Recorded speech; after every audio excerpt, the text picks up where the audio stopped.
Bien-aimés en Christ, Shalom.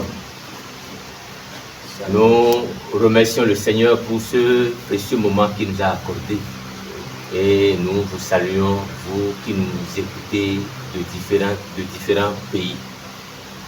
Et je bénis le nom de l'Éternel Dieu des armées pour la grâce de l'ambassadeur Yedi qui nous a accordé la grâce de pouvoir échanger avec lui. Et sans plus tarder, nous allons remettre ce précieux moment dans les mains du Seigneur. Ô éternel Papa, nous te disons infiniment merci pour ta grâce qui nous a rassemblés en ta présence. Nous remettons ce moment entre tes mains. Conduis-nous par ton esprit et accorde-nous la révélation de ta parole. Dans le nom puissant de Jésus-Christ de Nazareth, nous avons ici prié, déclaré Amen. Amen. Amen. Ambassadeur Yedi, soyez les bienvenus. Merci beaucoup. C'est une grande joie pour nous de vous accueillir sur ce plateau. Et nous allons échanger autour du thème comment se préparer à l'enlèvement. Comment se préparer à l'enlèvement. Comment le chrétien, le croyant, enfant de Dieu que nous sommes, nous allons nous préparer à l'enlèvement. Alors, pour démarrer, nous voudrions savoir comment aura lieu l'enlèvement.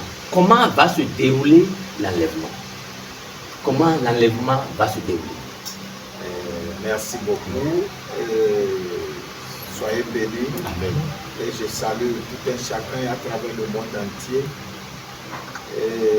Ce que je peux dire concernant comment préparer l'enlèvement, je crois que c'est simple que ça.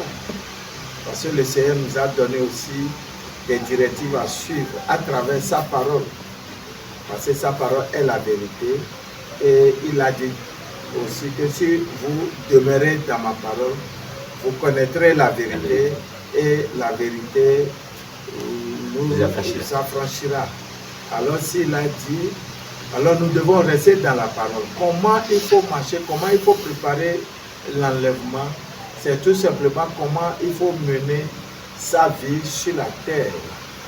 Comment il faut marcher pour pouvoir faire la volonté de Dieu et non la volonté des hommes.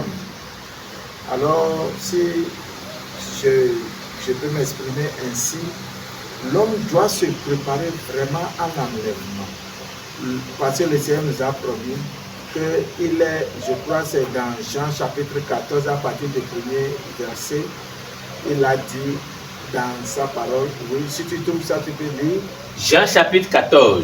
Oui, à partir du premier verset. Premier verset. Oui. Que votre cœur ne se trouble point. Oui. Croyez en Dieu et croyez en moi. Il y a plusieurs demeures dans la maison de mon Père. Si cela n'était pas, je vous l'aurais dit. Je vais vous préparer une place. Verset 3. Et lorsque je m'en serai allé et que je vous aurai préparé une place, je reviendrai et je vous prendrai avec moi, afin que là où je suis, vous y soyez aussi. Amen. Amen.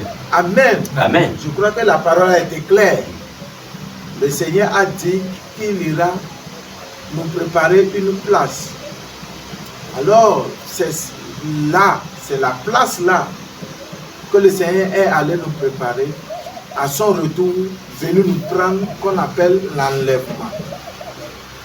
L'enlèvement, on doit se préparer pour pouvoir aller. Maintenant, comment se préparer?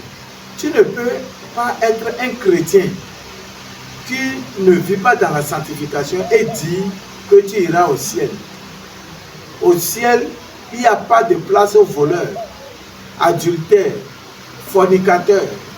C'est que les impudiques, en tout cas tout ce qui est mauvais que la Bible a cité, il n'y a pas de place pour ça.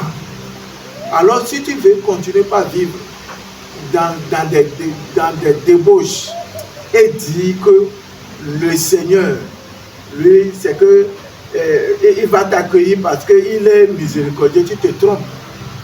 Sinon le Seigneur n'allait pas dire qu'il y a beaucoup d'appelés, mais il y a peu d'élus. Donc tu dois te préparer. Tu dois vraiment te préparer. Tu dois vivre dans la sanctification, mener une vie de sainteté. Et c'est que faire la volonté de Dieu, c'est nécessaire. Je ne parle pas aux fidèles, je ne parle pas. C'est que seulement à ceux du monde entier. C'est que ceux, les païens, ceux qui n'ont pas encore donné leur vie à Christ, je ne les parle pas. Mais je parle aussi aux serviteurs de Dieu. Parce qu'il ne faut pas me dire que tu es un serviteur de Dieu. C'est que toi, comment on t'a déjà. Donc cela veut dire que le ciel est garanti. Ce n'est pas garanti pour quiconque. Mais ce que tu fais, la vie que tu mènes, de la manière dont tu marches selon la volonté de Dieu, c'est ça qui va te conduire au ciel. Et c'est être serviteur, être fidèle et être aussi dans le monde. Donc tu dois te conformer à ce que le Seigneur est en train de dire. Parce que beaucoup, vraiment, je le répète encore, beaucoup sont appelés, mais il y a seulement peu d'élus. Et je préfère que je sois dans ce peu d'élus-là. Donc soyez bénis. Et encore de plus, ce qu'on vient de lire maintenant, le Seigneur dit, parce que c'est une promesse, le Seigneur a dit que je vais revenir. Parce que quand je vais préparer la place, la finie, alors je vais revenir. Maintenant, quand le Seigneur dit que je vais revenir, beaucoup se demandent, le Seigneur veut revenir comment? Parce que je vais aussi rentrer dedans en même temps. Le Seigneur veut revenir comment? Donc, le Seigneur Jésus-Christ veut revenir encore sur la terre et marcher comme il avait fait, prier aux gens comme il avait fait, guérir les gens comme il avait fait et prêcher la parole comme il avait fait. Est-ce que c'est comme ça qu'il veut revenir ou bien c'est comment? Alors c'est ça, je crois, qui a été écrit dans le livre de 1 Thessaloniciens 4 à partir du verset 16. C'est que le Seigneur a été clair là. La Bible a été claire. 1 Thessaloniciens 4 à partir du verset 16. Si tu trouves ça, tu peux dire aussi. Oui. 1 Thessaloniciens chapitre 4, verset 16. Oui. Je lis au nom de Jésus-Christ de Nazareth. Car le Seigneur lui-même a un signal donné à la voix d'un archange et au son de la trompette de Dieu descendra du ciel. Et les morts en Christ ressusciteront premièrement. Verset 17. Ensuite, nous les vivants qui serons restés, nous serons tous ensemble enlevés avec eux sur des nuées à la rencontre du Seigneur dans les airs, et ainsi nous serons toujours avec le Seigneur. Amen. Ce que tu viens de lire, je crois que le Seigneur a été clair. Il vient de dire qu'il ne reviendra pas sur la terre comme il avait fait auparavant. Alors il restera dans les nuées, c'est en haut, dans les airs, et il va attirer tous ses enfants vers lui. Et ils vont le rencontrer aussi dans les airs. Et là, ils seront toujours avec lui parce qu'il les amène au ciel, là où la cité préparée, la nouvelle Jérusalem, il a préparé à ses enfants. Donc si c'est comme ça, il ne faut pas que quelqu'un va te mentir et te dire que c'est que le Seigneur va revenir sur la terre et marcher, manger, consommer. Jésus-Christ est déjà venu, il est monté pour nous préparer une place et il reviendra pour prendre ses enfants. Donc je crois que en ce qui concerne l'enlèvement, surtout l'enlèvement, c'est ce que cela veut dire. Il a été clair là-dessus. Donc remercions l'Éternel des armées parce que quoi? Quand il dit quelque chose, il le fait. Et je crois que c'est ça. Je ne sais pas si vous avez encore d'autres questions à poser. Oui. Ok, vraiment, je vous remercie infiniment pour toutes ces réponses apportées à la question. Alors nous retenons que, oui, le Seigneur Jésus-Christ viendra, il va pour enlever son Église. Alors il ne va pas descendre sur la terre pour pouvoir enlever son Église, mais d'après la parole de Dieu tout à l'heure, dans le livre de 1 Thessaloniciens chapitre 4, verset 16, nous retenons que le Seigneur Jésus-Christ va revenir, il va rester dans les airs et il va enlever son Église. Monsieur ambassadeur, il dit, nous voudrions savoir pourquoi l'Église sera-t-elle enlevée? Oui, merci beaucoup pour la question. Pourquoi l'Église sera-t-elle enlevée? Pourquoi?